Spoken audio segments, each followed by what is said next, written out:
Hi guys, what's up? I hope everyone is doing great. It is currently 4:22 p.m. in the UK. Must be around 10 o'clock in the night in India, and today is Wednesday, the 31st of May, and I'm making this video for you guys, just to show you what I think about the charts and what I think about the market uh, currently. Yeah. So let's start. So the US markets are currently open. Just look at the charts of S&P 500 for me. Just a glimpse. So it's all red in the US today. You can look at Russell 2000. I've already showed this chart in my previous video, as well as I've shared a lot of uh, a lot of information about Russell 2000 and why it is so important in my Telegram group, as well as the previous videos. Look at it. So we talked about this channel before, and it is doing a kind of a breakdown today. Let's see how the market close. But it looks like some kind of a breakdown today. If I just draw this simple trend line, so this is some kind of a breakdown on Russell 2000. US 100 futures are down today. It has been falling. S&P 500 is falling. UKX, this is the UK market index. This was also all in red today. It is still trading in red, almost down 1%. And yeah, so on Dow Jones, also down. Yeah, so again, coming back to the global scenario, so we have looked at the global markets. US markets are not doing well. Again, like in the previous videos, I've said that I don't think the markets are doing well because the market breadth looked very poor. Again, Russell 2000, the bottom 2000 companies in the US are not doing well. Recently, I also posted a what do you call? I also posted a mm, message in my Telegram saying that only tech in America is leading the market. I would like to again show you the charts of this is again S&P 500. So I'm about to show you the charts of each sectors. So the Nasdaq sectoral indexes in America. So these charts represent each sectors in Nasdaq. For example, technology, healthcare, energy, yeah, and so on. So I will show these charts to you on a bigger time frame, just so that you get a picture of what I'm trying to say. So looking at consumer staples, look at them. Are they at all-time high? First, my question. Are utilities at all-time high? These are the weekly charts, let me tell you. No. Are energy sector at all-time high? No. Are healthcare at all-time high? No. Are ACRA at all-time high? No. This is the ACRA real estate. This is the what index which tells about which shows us about the real estate, how's the real estate industry doing in America. So this is also is not at all time high. Industrials, no. XLC communication, no. Look at it. Well, the all time high was in September 21, and where are we now? Not even close. Look at consumer discretionary. So no, not at all time high. XLK technology, yeah, near all time high, but still what do you say, lower high as compared to this major high on the technology, which was formed around 20th December, which was the last bull market which we saw. We are still doing a, what do you say, a lower high as compared to this high. Still a lower high. We might also see some kind of let me so a lower high. So financials not doing well again. So these are the banks still down. So only sector we currently saw doing well is technology. It is, but it is also making a lower high as compared to. It is not at all time high. The simple thing that I want to say. So the point which I made on my Telegram is I said that the markets are not doing well. This is not a bull market because the sectors in America are not even close to all time high. But we were thinking that we are about to break out on S&P 500 charts and go up. I don't think that will be the case. Today the markets have plunged, and the market breadth in America looks very poor. So by market breadth, I mean if we want S&P 500 to break out, and if we think that this is a bull market, we want all these sectors to do well. But are they currently doing well? No. The current rally in the America which we saw like in the past 1 week, let me show it to you. So the US futures, this was all just because of just this rally. This was all just because of technology. I also said in my Telegram channel that we are seeing a rally in American market just because of AI driven stocks, so artificial intelligence. So Nvidia as a stock did quite well in Nasdaq, but it was just the technology which was taking the market up and nothing else, like I showed you guys. And today the markets have again plunged again. And if Russell is showing a breakdown here, and if it breaks below this trend line, it is going to be very bad for the markets. So today, let's now come down to our Indian markets. So today we saw some kind of a selling uh, in our markets, and but in the last half an hour we got some kind of a buying, a really nice buying in some like in last half an hour. So this buying was not really a genuine buying. What I want to say is this buying just came due to the MSCI rebalancing. So what is MSCI rebalancing? It is just that so the SEBI every year, or not every year, but they generally what they do is they change the weightage of stocks in the index. They also remove some stocks from the index and put in other stocks if they meet the criteria. For example, minimum market cap. For example, Adani lost a lot of market cap, so it will be removed from the index, and some other stock will be put in the index which is meeting the criteria. So this buying was because of that. But again, we closed at we closed like really nice. But again, the markets like XGS Nifty is already down 100 points overnight because of the US falling. So we might see a gap down tomorrow, and we might open around 44,000 tomorrow. So this is the case. That's what is happening. I think our markets are going to do some sort of correction, but let's prepare our what if analysis. I'm not purely bearish on the market, but if we fall, I think we can give a target of 43,500 approx. Then this congestion zone, we almost came below this channel today, but we like shot up in the last half an hour or 1 hour because of the MSCI. But I'm expecting the some sort of a correction going ahead, as the market breadth in America is not looking pretty well. However, when I look at mid cap in India, I think India is doing quite well. When you like talk about the market breadth, mid caps are at all time high, small caps are breaking out. But the problem here is everything that is happening globally will today or tomorrow get rippled down to India. Uh, if we do not correct much, like if we do not correct a lot, I think we will correct at least till on Nifty, maybe we can see 18,000 once again. So these corrections might be good for us to make an all-time high once again. But I don't know when that all-time high will be made, because currently the market breadth is really very poor in America. And if our market wants to go up, all the global markets, all the global peers should do well. So so they should do well and support us, so that our market continues to go up. So today I also said, I tweeted that saying that I see some sort of a exhaustion gap being felt at the top of the market. This is some kind of a sign of a weakness. So just explaining the psychology behind exhaustion gaps. So market gapped up on 29th Monday, and it went sideways for 2 days, but today it again filled the gap.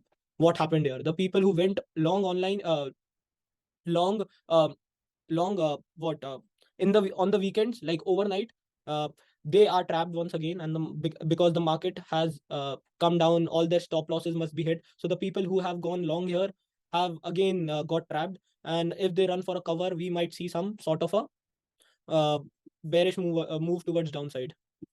We can easily correct till 18,000, I believe. Also some 44,000, but I don't know when the correction will come. I'm prepared with my analysis. For example, I marked this channel on Bank Nifty. If this breaks, I'm going to target my levels, like round numbers. So if this breaks below, this will be a break of 44,000. So 44,000 round number. If it breaks down, we can see 43,500. And if this level also breaks down, we can see 43,000.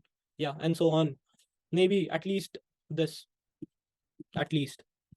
So plus yeah, so that's what I wanted to come in and say. This is not a good time to go on the indices. You can choose certain stocks which look good, which are strong, to go long, but don't go long on the Indian indices. They look weak just because of the global markets. And I showed you how the market breadth in America looks. I think you all should be a student of market breadth. It is a very important tool to get a hold of. It gives us an idea about how the internal things in the markets are going. So yeah, that's what I wanted to come in and say today. I'll just show like two or three more charts for your reference. Look at USD INR. My most favorite charts at the moment. It is going sideways near a resistance, some kind of a build up, or some kind of a accumulation before breakout. But if it goes down, you can trade it like trade on the breakdown of this. But I am contemplating on certain breakout from this zone. So if it breaks above 83, we can easily get this 2% target. I've showed this before. This is because I'm watching US dollar indices also. So what is this? Basically, the dollar index shows is an index which tracks the prices of the basket of currencies against dollar. For example, um, it tracks dollar against euro, JPY, all the big currencies.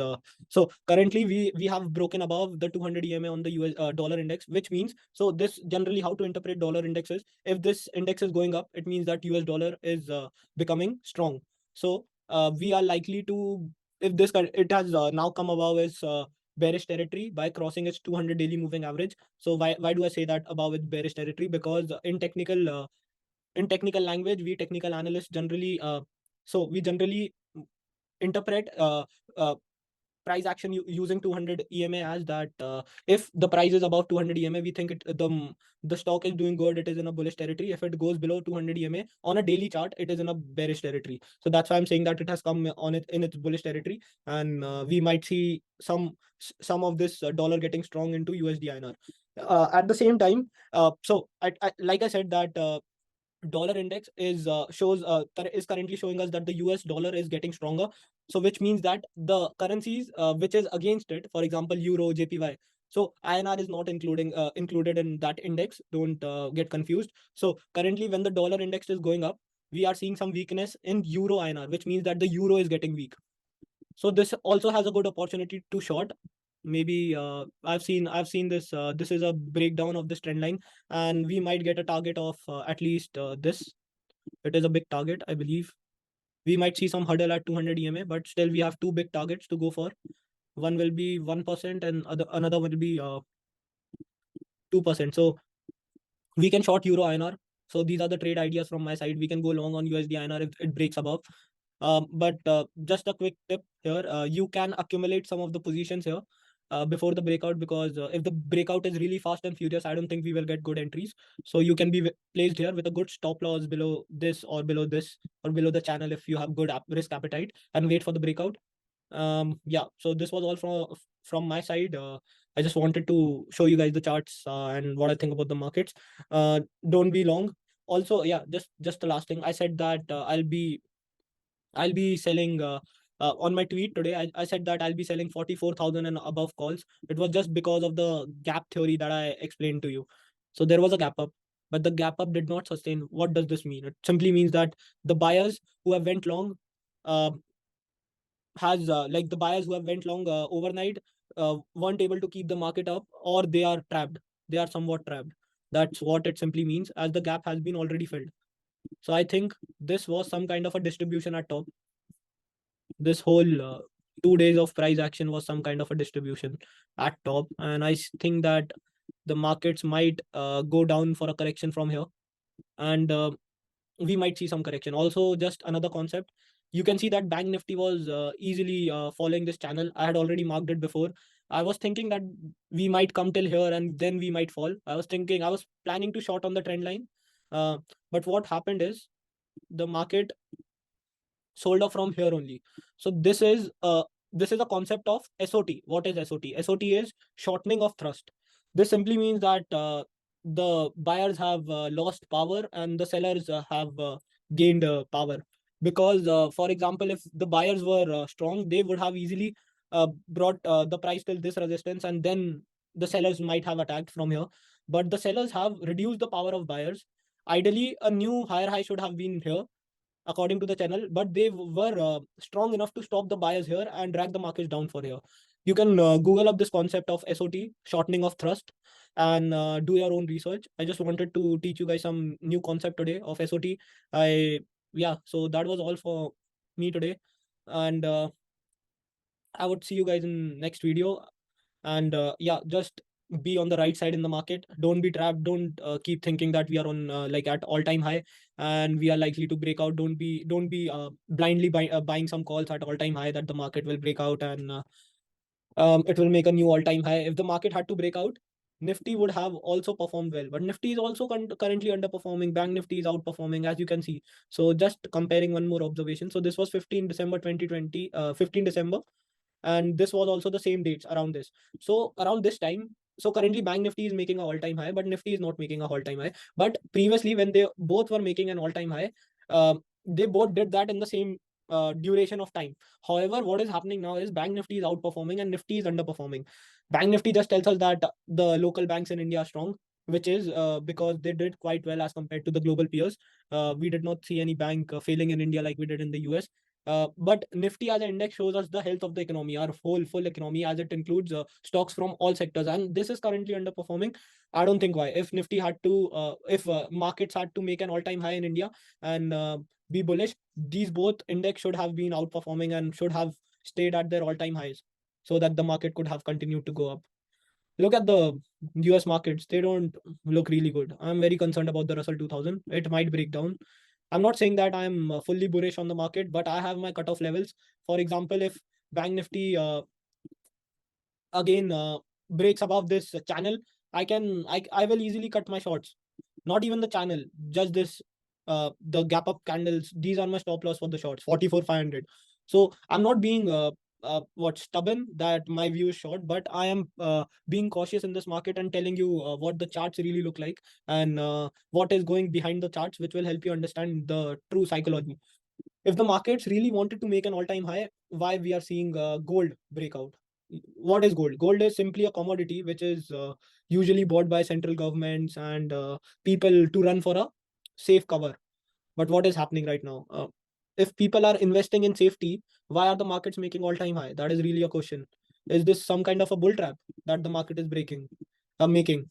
Do they want to trap maximum of bulls and then give a breakdown from here? We don't know. I just wanted to bring this thing to your notice. And yeah, I think that was all for today. All the best, guys. Cheers.